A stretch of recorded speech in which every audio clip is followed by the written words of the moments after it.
আজ আপনাদের সাথে শেয়ার করে নেব আলুর একটা ভীষণ সুন্দর রেসিপি। এটা অনেকে টক দই দিয়ে বানিয়ে থাকে, তো আমি টক দই ছাড়াই বানিয়ে দেখাবো কতটাই সুন্দর হয় এই আলুর রেসিপিটা। এটা আলুর দমও বলতে পারো বা আলুর রেজালাও বলতে পারো, যে যেইভাবেই এটা বানিয়ে নিতে পারো। খেতে তবে একেবারে অসাধারণ। যে একটা রুটি খায় সে কিন্তু 6-8টা রুটি খেয়ে নেবে অনায়াসে। সঙ্গে যদি থাকে এই আলুর তরকারিটা, খেতে এতটাই অসম্ভব কি বলবো। একবার বানালে বারবার কিন্তু বানাতে মন চাইবে, এতটাই টেস্ট হয়। রুটি পরোটার সাথে সাথে পোলাও ফ্রায়েড রাইসের সাথেও কিন্তু বেশ ভালোভাবে এটা জমে যাবে, এতটাই টেস্ট হয়।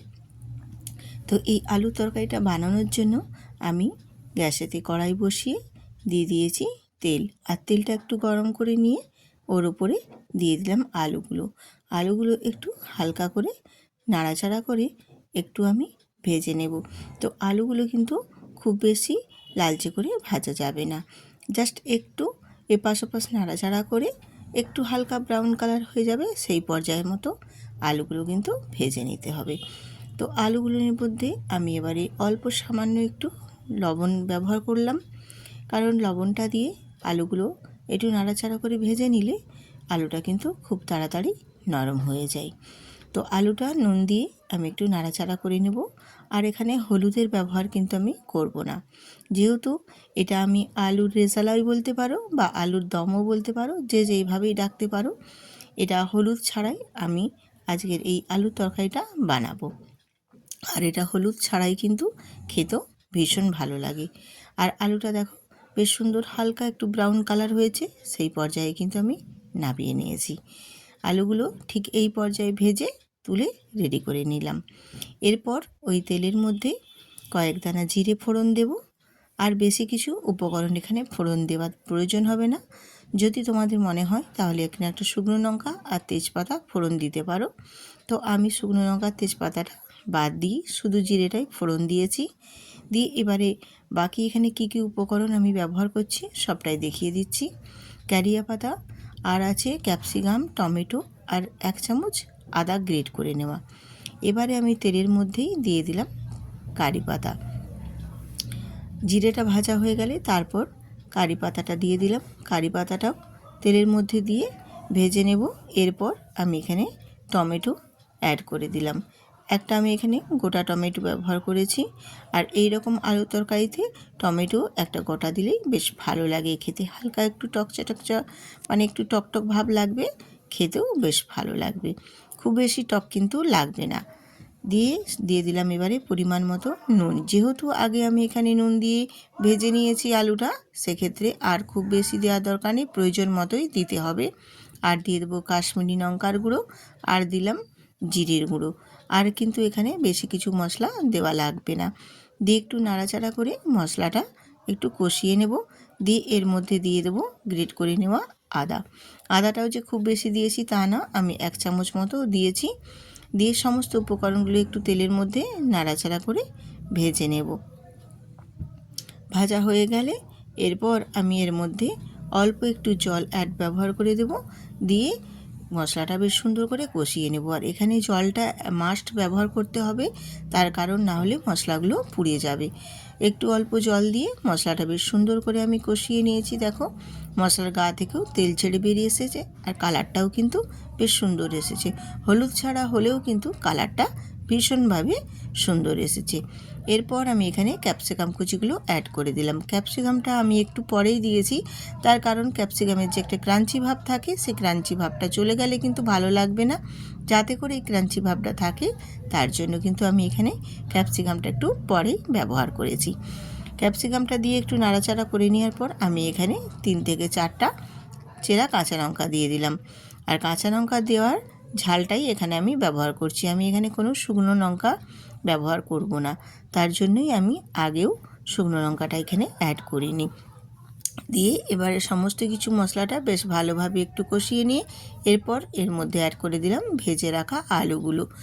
ভেজে রাখা আলুটা দিয়েও মশলার সাথে বেশ সুন্দর করে আবারও আমি একটু নাড়াচাড়া করে কষিয়ে নেব। আর এইভাবে কষিয়ে কষিয়ে এই আলুর তরকারিটা রান্না করলে খেতে কিন্তু ভীষণ সুন্দর হয়। আর আলুর এই তরকারি যে টেস্ট বা গন্ধটাও আসে ভীষণ ভীষণ সুন্দর, এতটাই ভালো লাগে। এর গন্ধতেই কিন্তু একবারে 4 থেকে 6-8টা রুটিও খাওয়া হয়ে যাবে, আর ফ্রায়েড রাইস পোলাওর সাথেও কিন্তু বেশ ভালো মতোই জমে যাবে। এরপর আমি এখানে হাতে করে একটু ম্যাশ করে দিয়ে দিলাম কাসুরি মেথি, দিয়ে আবারও একটু নাড়াচাড়া করে নিচ্ছি সব কিছুর সাথে বেশ ভালো মতোই। এইভাবে নাড়াচাড়া করে নিয়ে মশলাটা কষিয়ে নিলে বেশ সুন্দর লাগে।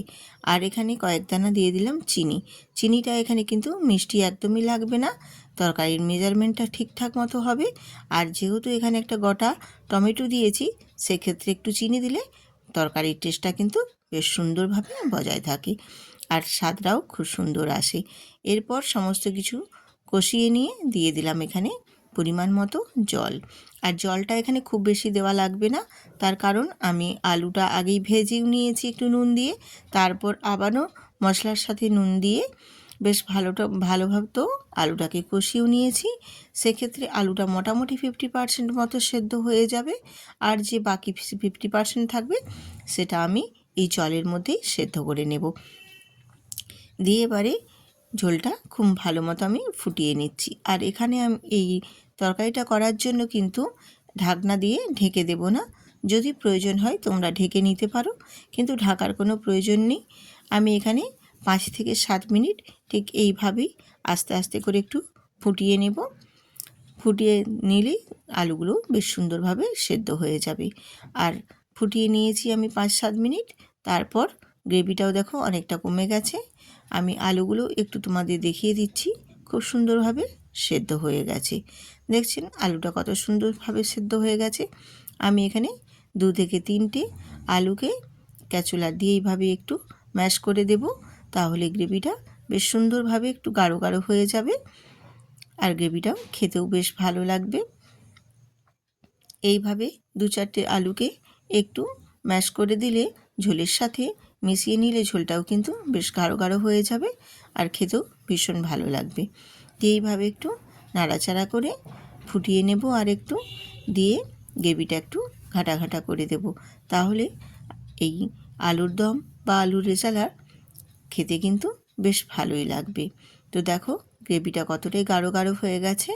ঠিক এই পর্যায়ে আমি এবারে রেখে দেব, কারণ এটা ঠান্ডা হলে আর একটু কিন্তু টেনে নিবে, আর গ্রেভিটাও আর একটু কমে যাবে, তখন বেশ গামাখা গামাখা টাইপের আলুর সাথে একদম মিশে যাবে, আর খেতেও তখন ভালো লাগবে, আর দেখতেও কিন্তু বেশ সুন্দর লাগবে। এই পর্যায়ে আমি এবার গ্যাসটা অফ করে নামিয়ে নেব। নামিয়ে নিয়ে আপনাদের দেখিয়ে দিচ্ছি আলুর এই তরকারিটাই কত সুন্দর হয়েছে। আলুর গ্রেভিটাও অনেকটা টেনে নিয়েছে দেখো, আর তরকারিটা দেখতেও কিন্তু বেশ ভালো লাগছে। আমি রূপা, ব্লগস উইথ রূপা চ্যানেলে আপনাদের সবাইকে স্বাগত। আজকের রেসিপি কেমন হলো বন্ধুরা, কমেন্ট করে কিন্তু জানাতে একদম ভুলবেন না। আর যদি রেসিপিটা ভালো লেগে থাকে সাবস্ক্রাইব করে বেল আইকনটি প্রেস করে দেবে, তাহলেই নিত্য নতুন রেসিপি দেওয়া মাত্রই সবার আগে পৌঁছে যাবে আপনাদের কাছে। ভিডিওটিতে একটি লাইক দিয়ে সুন্দর করে কমেন্ট করবেন, আর যদি মনে হয় বন্ধুদের সাথে শেয়ার করার মতো হলে শেয়ার করে আমার পাশে থাকবেন। আবার আসবো